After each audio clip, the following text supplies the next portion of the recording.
बरगढ़ जिला दधिबामन महाविद्यालय भटली गणदृष्टि पाठशाला तरफ जलवायु परिवर्तन जनित संकट और आमर भविष्य विषय आलोचना चक्र अनुष्ठित हो जाए। सभाटी को माननीय श्रीमती सिंधु नंदिनी आचार्य उद्घाटन करथिबा बेले परिचालना दायित्व ग्रहण करथिले महाविद्यालय राजनीति विज्ञान विभाग मुख्य श्यामलाल नायक। गणदृष्टिर सांबादिक उमेश चंद्र विश्वाल सभार उद्देश्य सूचना ज्ञापन करथिले।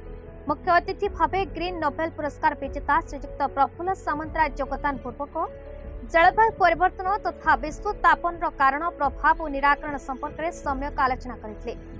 कृषक संगठन आवाहक श्रीजुक्त लिंगराज गंधमार्दन सुरक्षार दृष्टांत माध्यम छात्र छात्री को परिवेश सचेतनतार वार्ता प्रदान करथिले। प्रकृति मित्र मीनकेतन साहू नुआगढ़ हाईस्कल अवसरप्राप्त प्रधान शिक्षक श्रीजुक्त सुशील कुमार साहू जलवायु परिवर्तन प्रभाव को वृक्षरोपण वनीकरण किपरि रोकी पारिबो से संपर्क में आलोचना करथिले। ओडिया अध्यापक दुर्गाशीष पट्टनायक धन्यवाद अर्पण करथिले। सभा को सफल करबा पई महाविद्यालय समस्त अध्यापक अध्यापिका और कर्मचारी वृंद सहयोग करथिबा बेले बहुल मात्रा रे छात्र छात्री माने योगदान करथिले।